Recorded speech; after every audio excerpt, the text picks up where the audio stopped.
Chers amis, bonjour. Aujourd'hui, nous allons parler des temps de la fin, et notamment dans Matthieu 24. Matthieu 24 et 25 font partie de derniers discours de Jésus dans l'Évangile concernant les temps de la fin, et on retrouve le même sujet traité, ce qu'on appelle l'eschatologie ou l'étude des temps de la fin, dans les Évangiles, notamment Marc 13 et Luc 21. Donc l'expression « au temps convenable » est donnée en Matthieu 24, 44. Lisons-la.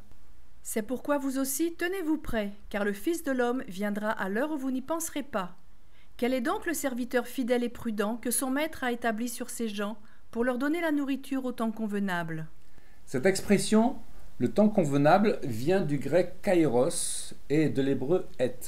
Le temps kairos est prophétique, par opposition au chronos, qui est le temps qui passe.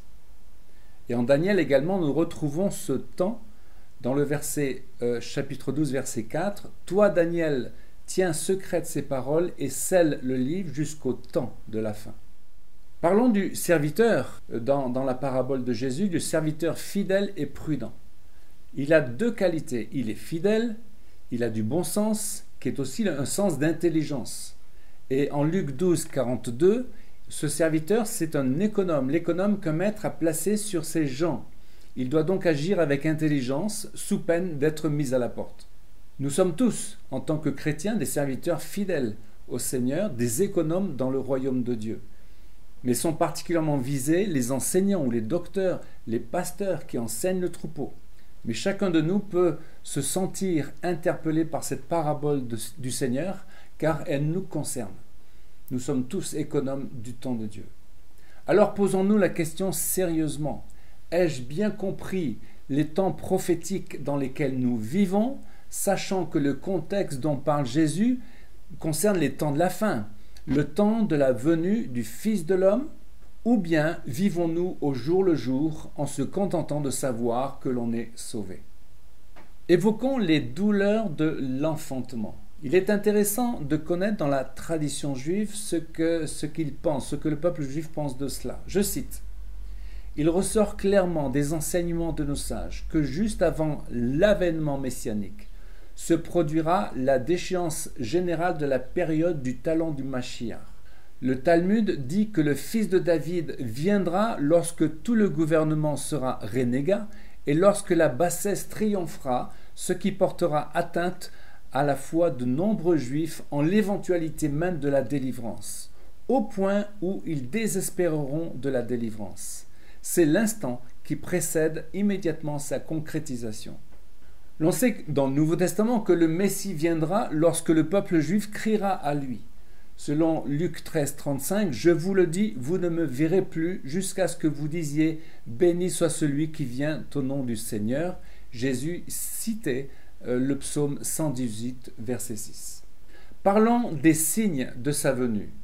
Premièrement, il est question des douleurs de l'enfantement. C'est Paul qui en parle surtout, Romains 8, 18 à 25. Cela touchera à la fois la création, la nature, mais aussi l'humanité. Paul insiste sur le fait que les souffrances du temps présent ne sont pas comparables à la gloire à venir. Ça nous montre que nous devons davantage focaliser sur la gloire à venir plutôt que sur les souffrances. Et Paul nous invite à la persévérance, de même Jésus, verset 13, chapitre 24 de Matthieu, « Celui qui persévérera jusqu'à la fin sera sauvé. » Deuxième signe, celui de l'iniquité. Verset 12, « Parce que l'iniquité se sera accrue, l'amour du plus grand nombre se refroidira. » En Luc 18, 8, Jésus dira même « Quand le Fils de l'homme viendra, trouvera-t-il la foi sur la terre ?» Nous comprenons ces choses et nous voyons cette incrédulité grandissante, cet endurcissement par rapport à la foi dans nos propres pays. On le pressent en Europe, mais également aux États-Unis.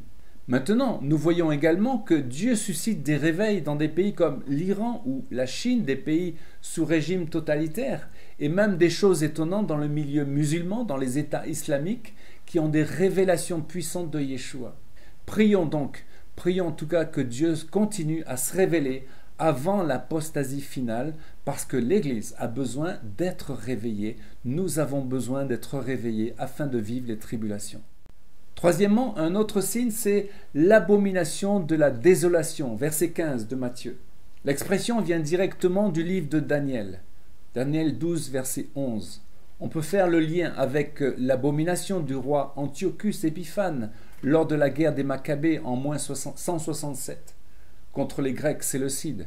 C'était prédit par le prophète Daniel, chapitre 8, versets 9 à 13, comme étant le péché dévastateur. Il est alors difficile de ne pas voir cette prophétie de Daniel s'accomplir avec le règne démoniaque de l'Antichrist, lequel souillera le temple reconstruit lors de la paix factice au Moyen-Orient. Et nous voyons également cela dans le livre de l'Apocalypse, en Apocalypse 11, lorsque l'on voit Jérusalem investie avec un temple reconstruit. Lisons ce passage, verset 1. On me donna un roseau semblable à une verge en disant « Lève-toi et mesure le temple de Dieu, l'autel et ceux qui y adorent. Mais le parvis extérieur du temple, laisse-le en dehors et ne le mesure pas, car il a été donné aux nations, et elles fouleront aux pieds la ville sainte pendant 42 mois. » Enfin, il y a ce signe glorieux. Lisons Matthieu 24, 30. Alors le signe du Fils de l'homme paraîtra dans le ciel, toutes les tribus de la terre se lamenteront, et elles verront le Fils de l'homme venant sur les nuées du ciel, avec puissance et une grande gloire. On peut lire cette parole également en Apocalypse 1, verset 7. « Voici, il vient sur les nuées. » Et cette image vient des psaumes.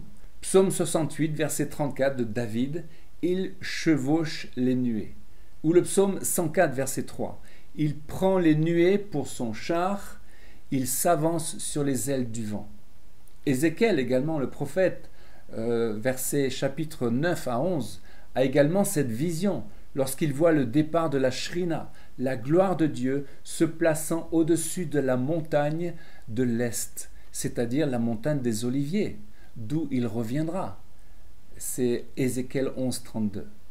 Pourtant, la parole de Jésus est également liée à celle de Daniel. Il le précise dans le verset 15. Lisons donc Daniel 7, verset 13. « Je regardais pendant mes visions nocturnes, et voici, sur les nuées des cieux, arriva quelqu'un de semblable à un fils de l'homme. Il s'avança vers l'Ancien des jours, et on le fit approcher de lui.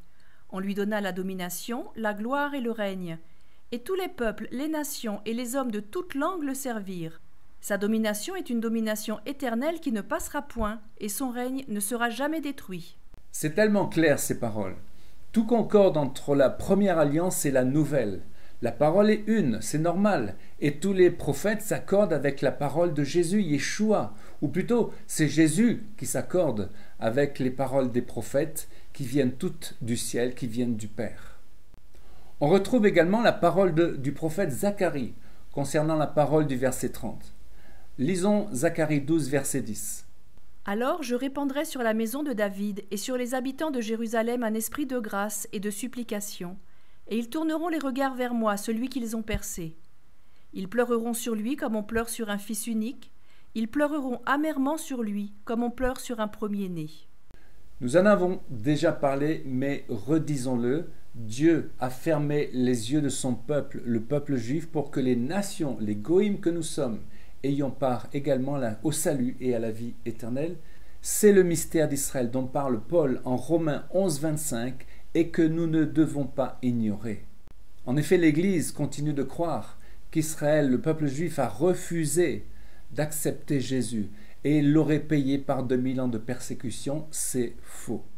Alors, j'aimerais qu'on arrive à cette image extraordinaire dans la Genèse qui nous permet, qui nous aide à comprendre ce mystère. Lisons Genèse 45, verset 1. « Alors Joseph, ne pouvant plus dominer son émotion devant tous ceux qui étaient présents, s'écria « Faites sortir tout le monde !» Ainsi, personne de son entourage n'était en sa présence lorsqu'il fit connaître son identité à ses frères. Mais il sanglotait si fort en parlant que les Égyptiens l'entendirent. Mes amis, Genèse 45 est un des plus beaux chapitres de la Bible. Il décrit prophétiquement le signe de sa venue glorieuse, et l'on voit combien Dieu et le Messie attendent ce moment avec une telle impatience. Ce sera un moment d'une extrême émotion, d'une grande joie. Le ciel et les anges attendent ce moment, se réjouissent à l'avance, car le Messie va se révéler à son peuple. Et combien nous devons nous-mêmes nous réjouir à l'avance avec lui. Donc, fixons nos regards, Fixons nos yeux sur cet horizon glorieux. Abordons ces temps comme étant convenables. Amen. Chers amis, à une prochaine fois pour une nouvelle vidéo en direct de Jérusalem.